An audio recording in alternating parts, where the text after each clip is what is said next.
everyone, welcome to issue 4 of this pop culture review. And I'm Terry, as always, sitting across from me, the incredible, the sorcerer supreme of all D&D and movie information that will not help you at all with your career in life, Sean. Hello. I am useless.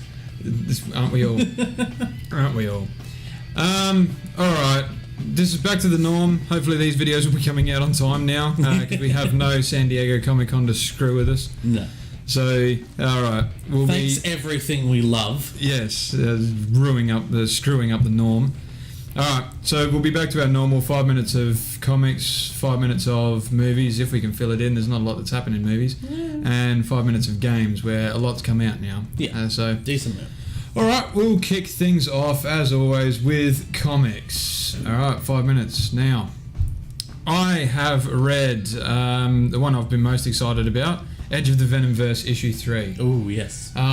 It is. I've been chomping at the bit for this ever since I saw what I thought was going to be a variant cover, and it turned out to be the standard issue cover. Obviously have it displayed in the video there, of Ghost Rider with the symbiote. Venomized Ghost Rider.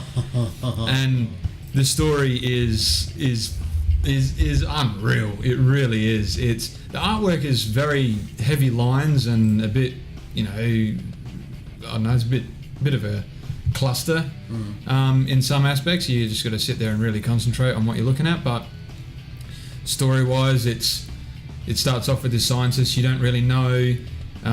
He's being pursued by all these other creatures. Was it one of the creatures he laughs at was like an octo-Sasquatch pool. Oh. So it's just crazy amount of stuff that's happening, deliberately over the top crazy.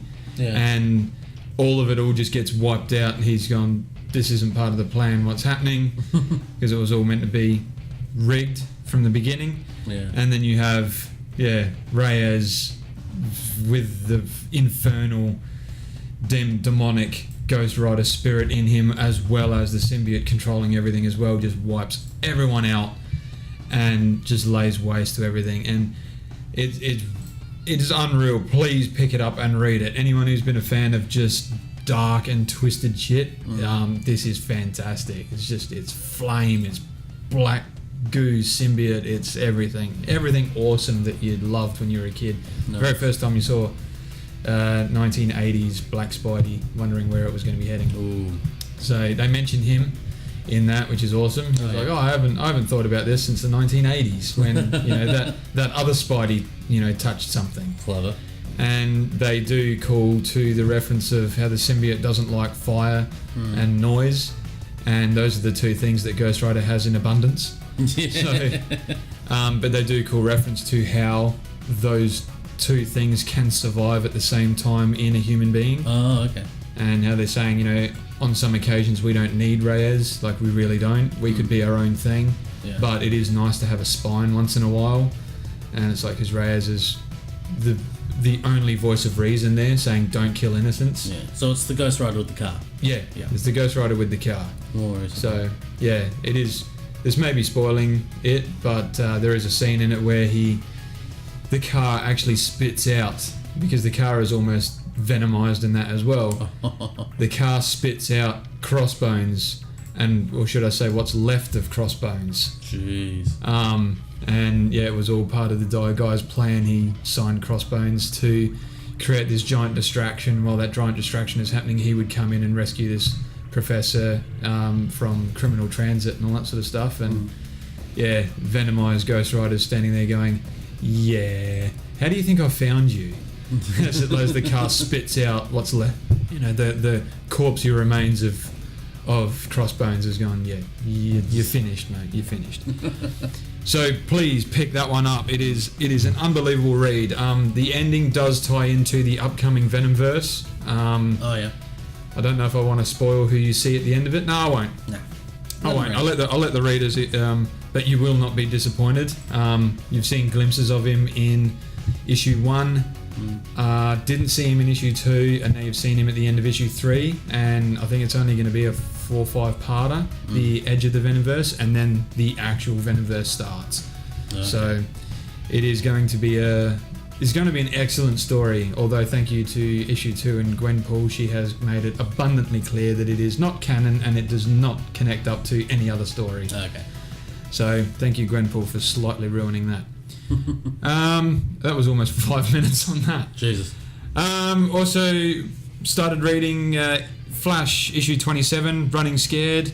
What do you do when you've taken absolutely everything that Barry Allen loves and cherishes and you trap him in the negative speed force?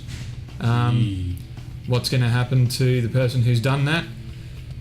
Well, you've read this. Barry wants. read this issue because it does not go well for Eobard Thawne at all.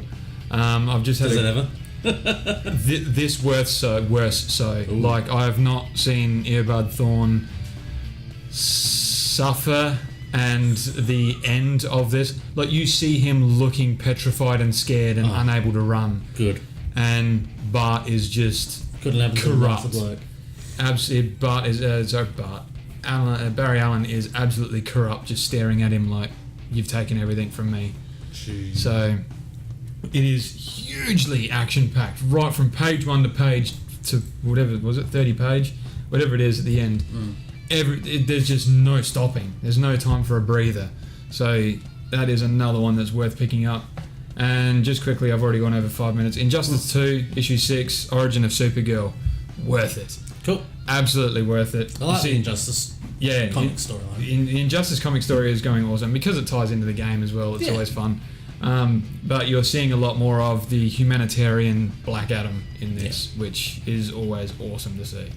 So, alright, that's comics. We'll end it there. I've gone over yet again. But we'll do movies. Who cares? We'll do movies. Yeah. Alright, 5 minutes now. First one I want to mention, and this only just came up recently, a few days ago. The director of Thor Ragnarok, Taika Waititi,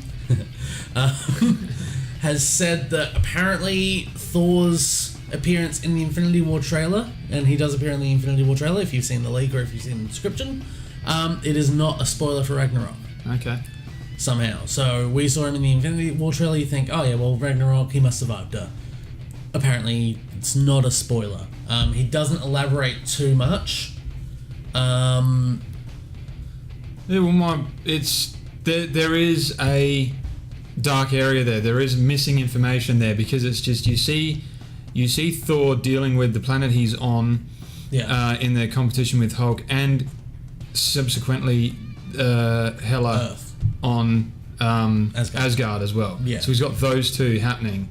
Then the start of the Infinity War trailer is where he hits the glass of the Guardians. So you go you don't know what's happened to whatever planet he's been on, whether it's Asgard, whether it's whatever it is that he's on now. Yeah. You don't know what's happened to Hulk. It's like there are a lot of grey area there where you don't know what's happened. So I don't feel it's a spoiler myself either. Because we're assuming that Infinity War takes place after Ragnarok. We assume all these movies are happening in chronological order, and for the most part they are. But the MCU's timeline is notoriously skewy. Oh yeah. No one can really place it properly. So him saying no, it's not a spoiler means okay. Well, maybe Infinity War's taking place at the same time as Ragnarok. Maybe it's not. Maybe it's he is actually dead and they revive him. We don't know what goes on. I want it on record right now that I think Thor's going to die in Infinity War. I reckon a whole lot of people are going to die. I reckon you could kill off. You could kill off your three heavy hitters. So many people. You could kill off your three heavy hitters that have started the MCU to demonstrate Thanos' power. Is that too much though? I reckon it is too much but I'm saying individually you could kill them off. It's like you could kill off one, leave the other two, that sort of thing. Yeah. So you could kill off Tony, because he doesn't really need to be around anymore. You could kill off Cap, he's already exiled, but it would also tug on your heartstrings knowing that he was right all along. Yeah. And you could take out Thor as the ultimate proof of how powerful Thanos is. Yeah. Like, Thor means nothing to him. I would put my money on killing Cap because his contract's almost up. And Cap is the heart and soul of the Avengers as we know them. Yeah. It broke my heart watching Civil War and them separating. Like, I'm always going to side with Cap. Yeah. Always, because same here. Right. But it was especially hard to see him get exiled because he put that team together. He was the first Avenger. He is the one bringing them all together going, no, come on guys, let's team up, let's go. And for Thanos to kill him off, it's going to shatter the Avengers as we know them. Yeah. And it's also, what's he going to do against Thanos anyway? When someone like Thor means absolutely nothing, when Hulk means absolutely nothing to Thanos. I'm going to quote someone I don't want to quote, and Captain Above Average. Yeah. He's a super soldier. He's super strong and all that sort of stuff. But even in the Infinity Gauntlet comic, it's when he throws his shield. He throws his shield at Thanos, and Thanos just vaporizes it. Just going like, what the hell are you doing? A frisbee? Yeah. Who throws a hat? Yeah. Who throws a shoe? Exactly. Quickly, just before we move on, going back to the timeline, it is always the MCU is not happening in chronological order. If anyone's been paying attention, Doctor Strange did not happen at the end of whatever movie was before that. It was happening the same time as Iron Man 2. Because they make mention when he's in the car about talking about people who've had injuries that he can work on. They say, there's a guy who's had a spinal injury from an exoskeleton suit, mishap. See, that is a call to Iron Man 2, where they're trying to build the extra suits and stuff, and the suit twists, and it twists the guy around. That came out as legit. I thought that was referring to Rhodey at the end of Civil War, spoilers, when he crashes. No. Oh, wow. No, it wasn't. That's huge. So Doctor Strange has happened before. So by the time we get to Ragnarok and Infinity War, Doctor Strange has his powers for a couple of years. That's why at the end of Doctor Strange, when you see him talking to Thor, he's got his yellow gloves and everything on. He's gained more artifacts. He is more powerful now. Oh, God, that's so cool. So that's how they've planned that out. Me being the Doctor... 30 seconds. Okay, quickly... and I'm cutting you off. Emoji Movie came out in America. Why are we mentioning it? 6% on Rotten Tomatoes. It is getting abysmal reviews. Did you see James Gunn's tweet about it? No. He's going like, everyone seems to be shitting on this Emoji Movie. That makes me really sad for my Windings movie coming out. Vox magazine said it's amazing we can put a man on the moon, but movies like this still somehow get made. The plot is really just an excuses from the AV Club. To hop from one app to another, there are stops in the lands of Candy Crush, WeChat, Just Dance, Instagram, Spotify, and for the kids, Dropbox. So this movie is going to be awful. I called this 6 months ago when I saw the trailer, just saying. I had it called a year and a half ago when I heard it mentioned from Ralph Garman on a Hollywood Babylon thing, and they said like, Sony's in talks to do an Emoji Movie, and then I had the exact same reaction in the car as he did on stage. You cannot sigh hard enough. So, anywho, alright, that's 5 minutes. Gaming, go. Destiny 2 PC specs have come out after the beta. Not as it's not heavy. Yeah, it's not heavy. The minimum for the CPU, and I'm using Intel Core i3, which is standard, and GTX 660 2GB. It's almost your low-end notepad. And 6GB of RAM. Can run it. It's like your little high-end mobile phones could run this. Yeah, from the looks of it. On minimum spec anyway. Yeah. So. For those using an AMD FX 4350 for the CPU and Radeon HD 7850 2GB for the GPU. The recommended spec is CPU i5 2400 and the GPU GTX 970. Now I'm running one 980. You're running two 980s in your rig. Yeah. We built these computers I built mine last year. You built yours 2 or 3 years ago. 2 years ago, yeah. Well, like a GTX 980 still at the recommended. A GTX 980 will run you what, $300 now? Not even for a GPU. The 1080 came out. Yeah. So you can build a Destiny 2 PC for under $1,000. Easy. Which is okay. That's awesome. It's easy for people to get into it, but at the same time, this is concerning. Like, how much effort are they actually putting into this game? I just want to know how much have they actually amped it. Like, because I've watched beta footage. I've watched beta footage, and it looks the same. Yeah. A few UI tweaks, but it looks like the same game. Yeah. I'm still going to play it because it's Destiny. I love Destiny. I saw an image come up before of someone playing the beta or whatever it was and holding the rifle in your regular HUD thing. The hand's not actually holding the rifle or anything. Oh, come on. And they've just gone, I'd expect this from modders, but not an established gaming thing. Like, it's a beta, but that is still a glaring issue in beta. That's hopefully someone at Bungie watches that video and goes, whoops. That's Ubisoft's texture issues all over again. So, alright, we've still got 3 minutes, so what's next on the radar? Angry Joe. If you know Angry Joe, he does the angry reviews on YouTube. He'll do a bit like Yahtzee, just a little more violent. Yeah. He's taking a couple of month break. He's got an absolute cult following, but they seem to have turned on him a fair bit because he's tried something new. He's tried a new way of of what editing and just timing things out in your life. Yep. And it doesn't seem to be working for him, so he's going, look, I'm going to step away from it for a little bit, have a vacation, which we all need from time to time. And he has now disconnected all comments on his YouTube because he's been copping so much hatred for it. And these are from his fans calling him a lazy C word and you lazy fat piece of S. If you really enjoy watching someone's content, be patient. Why hate on them? Don't hate on them. If they're having trouble getting it out, then this isn't where you should go, well, I'm entitled to this. Yeah. This is where you should be going, okay, cool. Do you need help? Not maybe ask for help because that's a bit creepy. But people like us do this for fun. This is what we enjoy doing. Terry and I both have full-time jobs while we're trying to juggle editing and recording every Sunday. So it's like we enjoy doing this. This is what we like doing. We look forward to doing it. So content creators do if they didn't enjoy it, they wouldn't be doing it. Yeah. And if they're finding it a little bit difficult here and there, they want to keep it fun. So they'll take a break and they'll go, right, let's reassess because I want to make this fun. Yeah. I want to keep doing this as fun. And then when they keep copping hatred for it, where's your incentive to keep going at all? I mean, they want to release this content. They want it to be good. I mean, you look at bloody John Tron. Yeah. He releases a video every 3 months, and he's apparently slightly racist, and he's still got this massive following.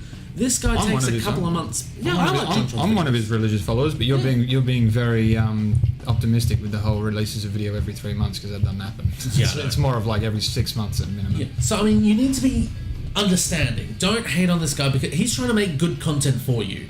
Yeah. This is. Bear with it. You have all the people that bitch have not done this. Like, well, 80% of them. I'm going to go out and say an average, but it's you don't know what's involved in editing. You don't know what's involved in game capture. You don't like. People go, oh, you just play a video game, throw it on YouTube. No, we play a video game. We tweak the audio. We find out that the footage is corrupt. We re-record. We re-record again because the audio screwed up this time. Then we edit it for 2 weeks. Then we put the title cards on it. Then we put the graphics on it. It's huge. And then for someone like Angry Joe to do huge upcomers like Warhammer 40k's new game and Destiny 2, they are big games to do. So give him time, for Christ's sake. Sit back. Off the guy. Yeah. 10 seconds. What do you want to mention in 10 seconds? Friday the 13th Studio is starting a new game, but they are not abandoning their base game, they said. Everyone's been paranoid about that. Battlegrounds has DLC. Yes. Payable DLC. Yeah. Alright, well, that's it. That's done. That's our 3 for this week. And as I said, with any luck, this will be up and done in a decent amount of time, not like last week, where it's still segregated and needing to come out. But anywho, as always, thanks very much, guys. Yes, watch our other stuff if you want. Please do. Please do.